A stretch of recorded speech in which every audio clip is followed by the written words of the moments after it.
Bonjour et bienvenue dans cette vidéo intitulée 10 minutes pour découvrir les sciences cognitives de l'apprentissage. La question est, que peut-on attendre des apports des sciences cognitives dans les pratiques pédagogiques? L'objectif est imperturbablement de rendre l'apprentissage plus efficace à moyen et long terme, attractif et motivant pour tous les élèves, et moins discriminant. Ce site a pour vocation de s'approprier les connaissances des sciences cognitives utiles pour l'apprentissage et d'approfondir comment on peut les traduire dans la classe. Les sciences du cerveau ont accompli un bond prodigieux au cours des dernières décennies, en particulier grâce aux techniques de neuroimagerie. Mais attention, cette science est jeune, les chercheurs ont encore beaucoup à découvrir et à valider. Les neuromythes, c'est-à-dire les croyances fausses sur le cerveau, sont encore trop tendus. Il faut les chasser. Et nous sommes encore loin d'être passés du labo à l'école et les applications directement accessibles en classe.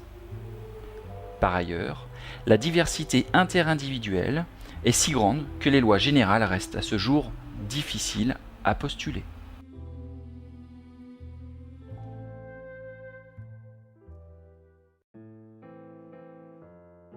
Nous savons beaucoup de choses sur les mémoires. Certaines données sont suffisamment fiables pour engager des transformations pédagogiques. Toutes les activités scolaires mobilisent des dizaines de fonctions mémorielles qui travaillent ensemble de façon complémentaire. On regroupe généralement les mémoires en familles de caractéristiques similaires. La mémoire perceptive. Les sens perçoivent des signaux et les transforment en signaux neuronaux en un temps très court. Photons lumineux, ondes sonores, odeurs, etc. sont reconnus ou non. Les messages sont ensuite traités en mémoire de travail. La mémoire sémantique contient les éléments de savoir que l'on peut expliciter, mettre en mots. C'est notre bibliothèque personnelle qui occupe une place privilégiée dans le monde scolaire, par les définitions, le sens des concepts ou encore les références.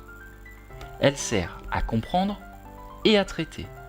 Elle est sujette à l'oubli et devra nécessiter des réapprentissages par le jeu de la consolidation mnésique. La mémoire procédurale. Elle est celle des automatismes moteurs ou de pensée, qui permettent de réaliser l'immense majorité des activités quotidiennes de façon rapide, immédiate et avec peu d'efforts. La mémoire épisodique. Elle est celle des événements, des souvenirs personnels. Dans le monde scolaire, elle ne donne pas lieu à des stratégies particulières. Mais on reconnaît son importance dans la compréhension. Enfin, la mémoire de travail. Elle est constituée d'un ensemble de modules chargés du traitement des informations. La coordination des autres mémoires, la compréhension, le raisonnement, la création, la décision. C'est également l'aire corticale de l'attention. Elle est bien sûr très sollicitée dans les activités pédagogiques.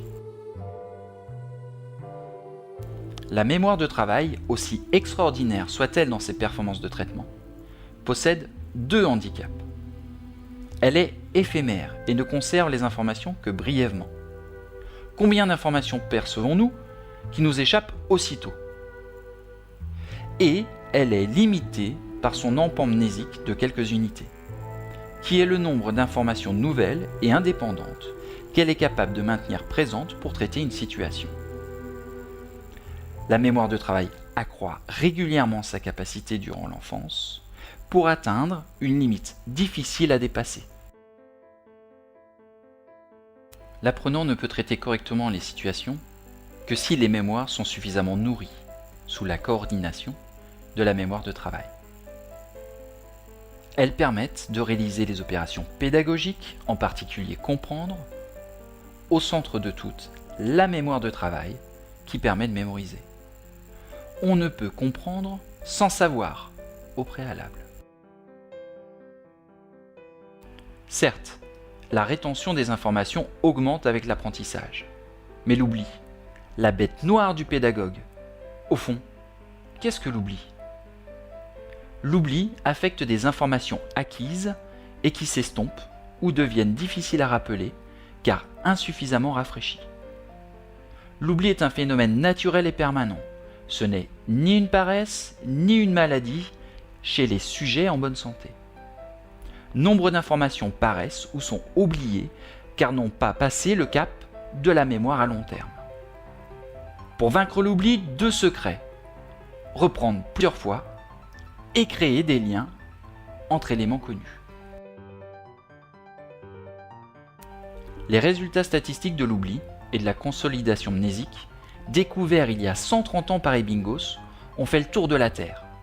Mais attention, l'oubli dépend de chaque type d'élément, mots, images, sons, etc., de chaque individu et encore de chaque condition de rétention. Il ne s'agit là que d'un profil que la complexité du cerveau et les diversités interindividuelles ne permettent pas de décrire par des lois précises. Le cerveau retient, oublie très vite, réapprend plus aisément et retient plus longtemps, etc. Alors, comment l'élève peut-il optimiser sa nécessaire rétention? 1. Il faut comprendre pour mémoriser, mais il faut aussi savoir pour comprendre. 2. Réapprendre plusieurs fois dans le temps. 3. En se posant des questions. C'est le principe de la mémorisation active. 4. En étant concentré sur l'information à apprendre. 5. Et en rectifiant rapidement la réponse si elle est erronée. Pour réussir la mémorisation chez l'élève, l'enseignant doit fournir des supports qui s'y prêtent. Encart et fiches de mémorisation active, logiciel de mémorisation individualisé, et en ayant sélectionné les essentiels à retenir à terme, car la rétention à long terme d'un cerveau moyen, dans le cadre des programmes actuels, est tout simplement impossible. Oui, peut-être pour la première fois, le système scolaire s'apprête à réussir la révolution numérique, grâce à des logiciels dont le fonctionnement s'appuie sur de nombreuses préconisations de sciences cognitives.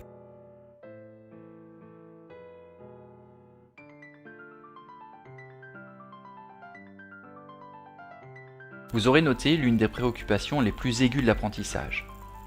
Consolider les informations présentes en mémoire de travail, les installer en mémoire à long terme, les rendre pérennes et aisément mobilisables. L'insuffisance de consolidation dans les processus pédagogiques est l'un des maillons faibles de notre enseignement. Citons à présent d'autres champs des sciences cognitives liées aux activités pédagogiques. Tous ne sont pas encore encadrés par des théories abouties, mais d'abondants travaux ouvrent déjà des pistes propices d'amélioration possibles pour les élèves et le rapport à l'apprentissage. Le cerveau travaille et consolide, y compris lorsqu'il n'est pas conscient d'apprendre. De même, pendant les pauses. La conscience, l'attention, la perception qui engendre des postures adaptées de l'enseignement pour un impact maximum. L'importance de l'apprentissage au contrôle de la pensée, de l'inhibition pour la régulation des automatismes, si importante dans l'apprentissage. Et enfin, la posture active de l'apprenant dans un milieu où le transmissif, peu efficace, règne encore en maître. Le rapprochement du fonctionnement réel du cerveau vers la pédagogie est un processus irréversible qui se met en marche.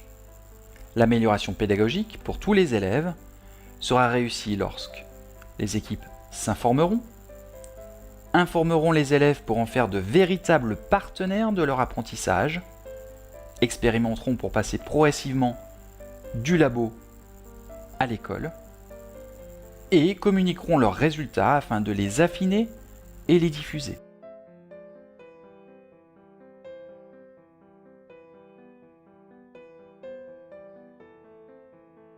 Nous vous remercions pour votre écoute et vous souhaitons une excellente découverte du site.